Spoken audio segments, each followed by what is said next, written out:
Tripai ule ni somni June sang ni somni pani thotani ani e Mizorama fur ruwa tui niki ruwa sur meka he niki ruwa hian naktuk thole ni thleng hi la o tura soilok ani ruwa tui tla awang hian Mizoram mun sang sanga leimin le tui lian wangin har satna thleng chho meka abikin tui rial tu tui pang national highway lai mek chu na tho thatok lo le sarkarin alai tu company anvil that lo wangin chiatna a thleng tam zual retaining wall chim video karon talan hi chiatlang konveng ania nimin pathian ni lama chimani NHIDCL noya GKHAM le SGI company ten joint venture in na anthok thina he retaining wall chim hi SGI te na ni in an soi retaining wall hi achim ma in achim mai a hlo thon om nia alan awangin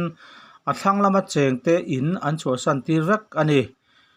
in del chiat anei lova chir ero ina te hian alu na salom le hei mai ani lova chiat tlang le buk pui in kara ni jan lam khan retaining wall chim le chim mai thei tur kau ter tur le on na sa tak tak mun engom za ta a om bok ni in soi ani photo then khathi chiat tlang le buk pui in kara retaining wall chiate ani thudon danin NHIDCL noya na thoa hian monitoring a chle ni in an soya en pui tu hi an om lovem ni ti mai tu nia an hriat thu chiatlang south VCP pu alarem chunga chuan a soya kong lai le na tho dan phung VC le OMA anga an soi selin omji anei ngai lo ni in VCP chuan a soya an ho tu te bia kan har em a an office a mutur point an phalna lak ma sak zel angai ni in an soi an retaining wall siam te hi a foundation an chung pan thei em a soiselin omji anei si lo ani anti nimin jinga chiatlang konvenga kongthlang dolna retaining wall chima po hian a foundation a rot an hmang mi alo ni in alang NHIDCL noya na thok tu te hian kong chak lam nek lovin a ol sam jok zongin kongthlang lama leivung an dol chiam maya an retaining wall te la chu a foundation an tirin om le si lova mangkhong mun tam taka an siam ni bera an hriat thu tu don na chuan a soi niki ruasu na sa awang hian Mizoram mun theng kata har sana a thleng meka tlong luipo atui chim chin a sang zela hei ba ka hian kumtin deuh tho alian thin lunglei district a khothlang tuipui po ruasur wang hian lianin tuipui kama huan engom zat a chim towa chanchin bua sai lai thleng hian thukim chang ero kan raman lo heti lai hian tlong lui po lianin sai ranga chuan long cholna po tuin chim to in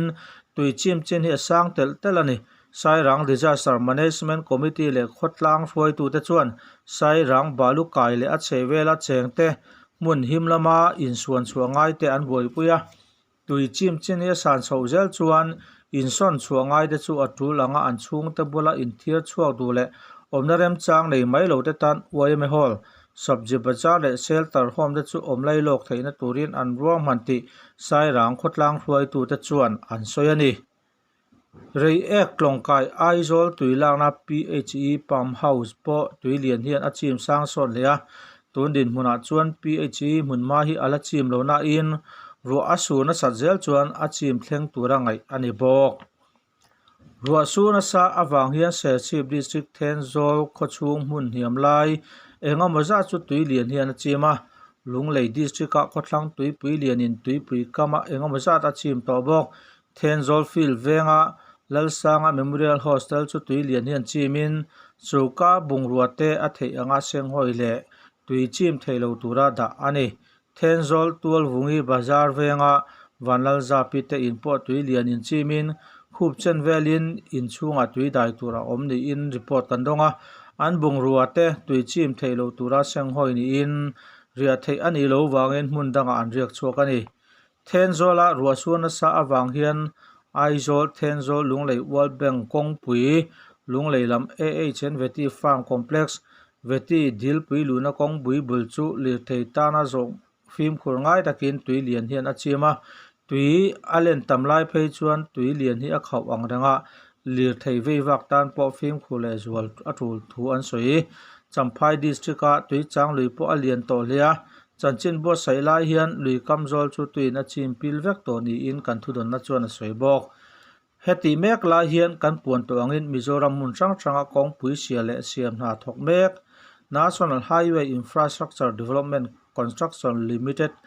NHIDCL na tho thatok lo chu ruasuna sa wang hian alang tan mek ani an thil siam retaining wall le kalwa tan siam da chu a siam dan phung a thatok lo awangin a chia le a chim mutur awm chho meka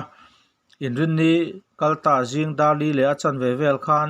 tuikhul lu veng chaka lal thuam lina in assam type chhong hi floor thum chu abula retaining wall chimin apot chima thi an omlo hlawani NHIDCL te retaining wall siami a foundation lai mu mal awmlo ni in khotlang hroi tu te chuan an soya voi tam tak na thok tu te hnen an complain thina omzia a omlo ni in thu don na chuan a soi na thok tu te hi namdang an ni thina wangin na thok vil tu le tong le turi mizo an roi thina omzia a omlo ni an soya mizo thok ve pakhat hnen an thlen chuan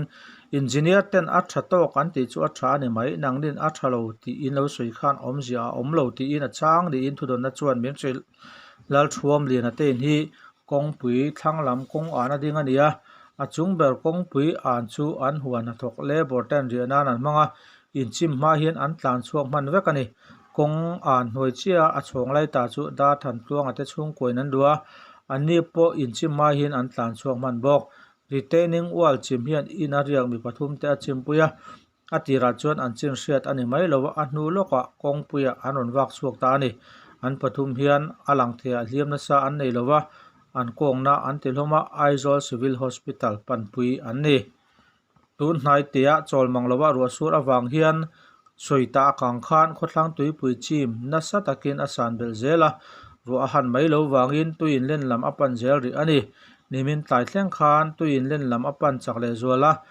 tuipui be chana akama huan siam thanem tak chu tuin a chim to ani sia thei chena chena in pa ngai chu tui lian laka hian tun thleng hian an la him ria tui hi alen belzel ani ro chuan tuipui hnai deuh mun niam deuh lai zuala omta chu an din mun tur soi thiam a har ri hle tlabung chevel ko then kata po tui chim chin sang ma se chena in chim khopero in tui ala lian lawa tui lian tuana sa thin tipere gat le tala bagat din mun po a him tia soi thei ani limonga leile nol tlakhom in cheng muk zela wangin khotlang tui pui kuang hian tui apai tam thei to lawa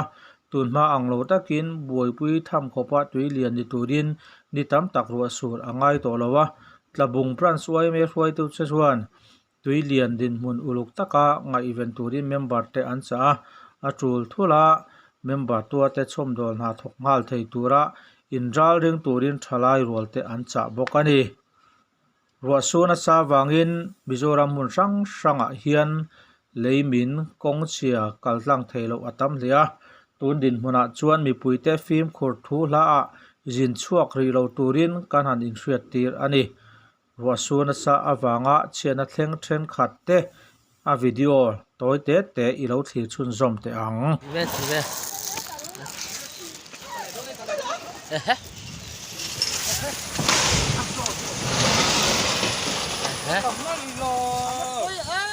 bắt lỏng về bắt lỏng về hey na chin deuh lok mai khan ke tum khomora ti hian aron mina lung aron tla hei motor en chi ma kaltlang theilo na oma hei vai adela a mi fing chu an na lo ni ome mi fing hin na lo ti ro khoi kal tur ngai nia ai zol kal tur vai ka dela azia lo hlem bai ei ti hian kong chakatangin alle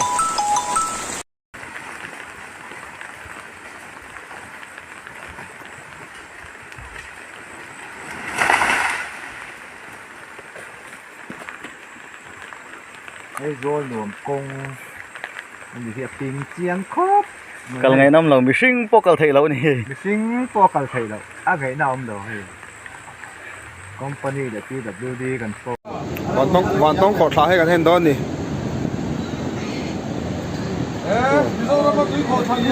ari hum me phla phi chun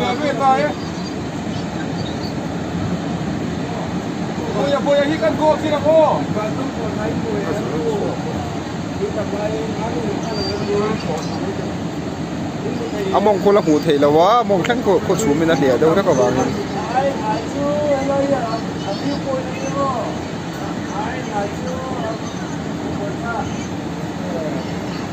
Sube, sube. Ehe. Ehe. Abas là ông về. Abas là ông về. Thôi cứ sâu thôi cũng rất tiệt lấy mình đặt tu lúc này cao tu tới tan bộ cả ngày năm lâu lòng cài lắm say hay làm cao tu tan bộ cả ngày năm lâu đi ấy When so pakwa dar khatle acham ve long lui tui len dan chu hetiang hi ni e kita kemi treatment ani a chuan hetulai hi VTW room zone ani a hi tui len dan chu ani a kan VT ka sa ka sun te do bila halang pu VT lapu aba pu do leka se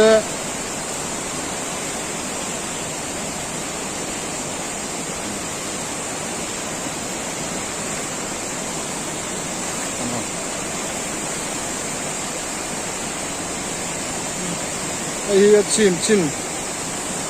lang pui chuan ni chuan thang lampanga